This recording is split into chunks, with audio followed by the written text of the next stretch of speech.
Hey guys, it's Ginger here, and I wanted to, while I'm inspired, create a quick, short, simple video for how to write a chorus. First of all, what is a chorus? Obviously, a chorus is the part of the song that's repeated over and over and over again and sort of gets stuck in your head and is usually the most memorable part of the song.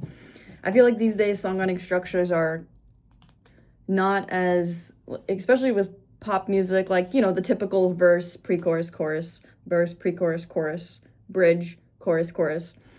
From what I've heard from listening, I feel like that structure hasn't been thrown out the window, but is a little bit, people know that that's what the structure is, but they're able to, kind of move away from that in a way that sounds really, really cool. And I'm all for that.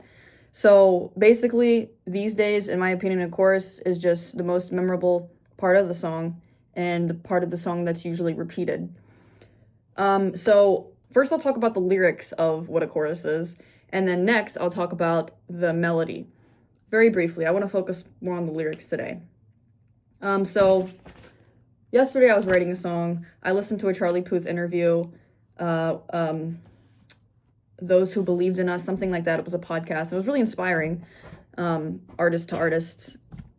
But yeah, so for his newest album, he's sort of focused more on being real and genuine, and that's exactly what I think songwriting is, being real and genuine. Otherwise, it's really hard to enjoy your songwriting process.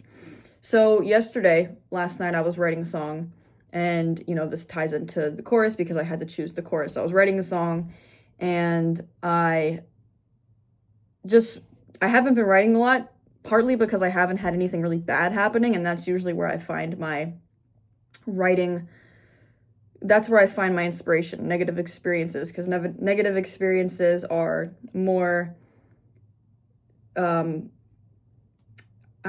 more, they cut you deeper than good experiences, and they leave a mark on you more so than good experiences, although good experiences also leave a mark on you. But that negative stuff is where I usually find inspiration. But my life is going really well right now, and I'm, really happy, and things are going really well. And so, from a songwriting perspective, and only a songwriting perspective, it's kind of boring. I don't have a lot to say. And that is what you might call writer's block. I don't use those words, because if I call it a writer's block, then it's going to become a writer's block. It's like, if you say you're sick, your body might make you sick, which can happen from what I've learned in life. So when I get to this point and I'm stuck, this is what I usually tell people. I just write what I'm actually feeling. And I'm sort of feeling like I said, from a writing perspective, my life is kind of boring. And so I just started writing, and I only came up with this much stuff, but I sort of feel like part of it turned into a chorus. And lyrically, to me, the chorus is just the part of the song that, for one, resonates with me the most. It's the part of the song that just makes me really feel something and makes me, almost light up. That's the best way to put it. To get to that, the first step, and this is kind of the first step to writing verse, chorus, bridge, any part of the song.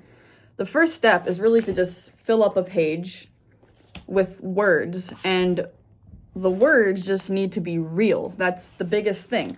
If you're feeling like you're blocked or have writer's block or can't get anything on paper, the first step is to just write what's real, even if it's really boring to you, even if it's uneventful. I feel like 80% of life is uneventful. There's those moments that are really amazing and terribly crazy, but the uneventful moments are kind of the most relatable.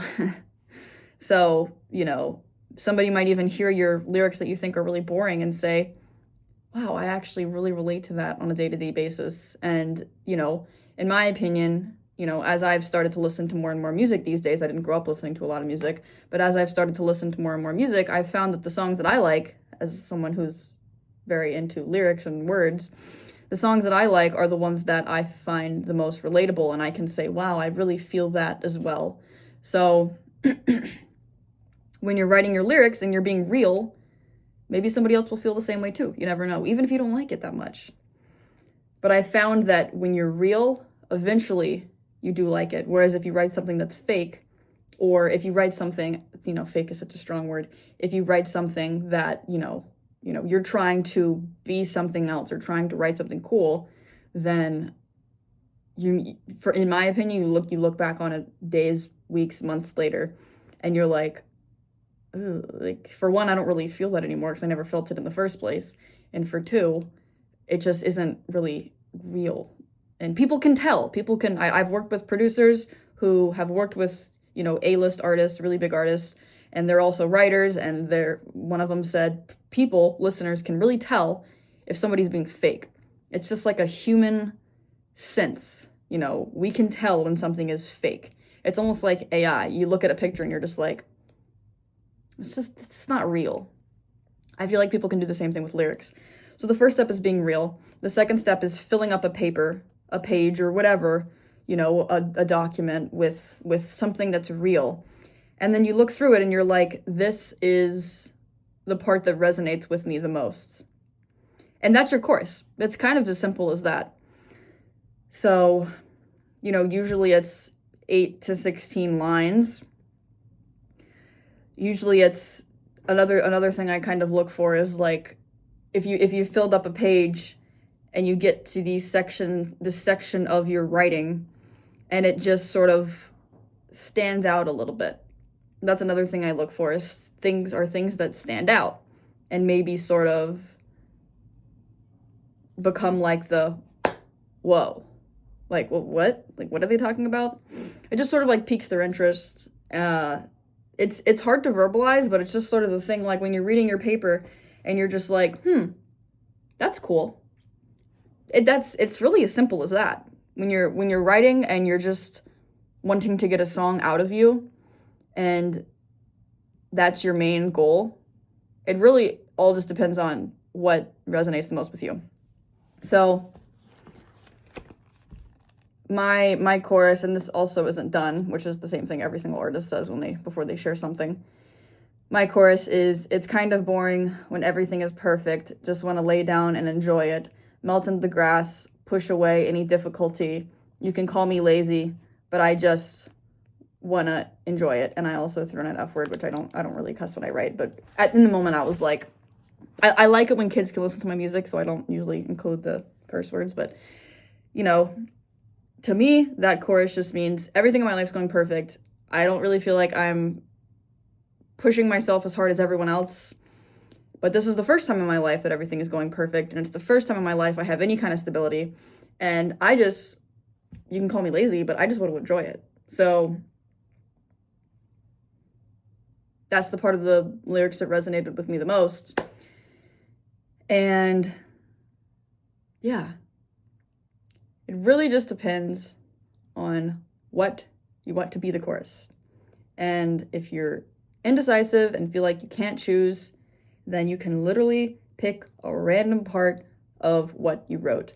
And once the song is coming alive and once you continue working on it, the chorus, whatever you've chosen, will eventually start to feel like a chorus. And this is a great segue into melody, because the melody is what can really make something feel like a chorus. So, what does that mean? Again, I will briefly get into it because I don't want to... I feel like chorus melody could be another piece of video. But you can listen to a lot of songs, and really the biggest shift from verse melody to chorus melody, and I've said this so many times, the biggest shift is just the melody usually goes up. That is what melodically can make a chorus feel like a chorus. And if it doesn't go up, then it just drastically changes. And when you're listening to a song and you've never heard it before, that shift is usually what makes the listener feel like, oh, this is a different piece of the song. And, once you've heard that piece over and over again, you're like, oh, this is the chorus. So yeah, I can go more into that if you would like. Thanks for watching. I hope this is helpful. And I will leave you with the thought of just be genuine, be real. It's selfish not to be your true self because people don't really get to know the real you, and you're keeping your real self from people. That's definitely been a huge realization for me over the last few years. But yeah, I hope you continue writing, and I hope you enjoy writing. I feel like one of my goals here is to share how to enjoy songwriting, because sometimes it can feel like, you know, splinters or pulling teeth, you know, trying to get thoughts onto a piece of paper. But the first step is really just to be genuine. So thanks for listening, guys. Drop any questions below. I don't know where this video is getting posted, so maybe there will be nowhere to drop questions below. But anyways, thanks for listening. I have lots of videos on my YouTube channel. I have lots of videos on my YouTube channel called Happpy Writing, Happpy Writing. And you can check them out there. And yeah, thanks for watching, guys. Happy writing. I feel like I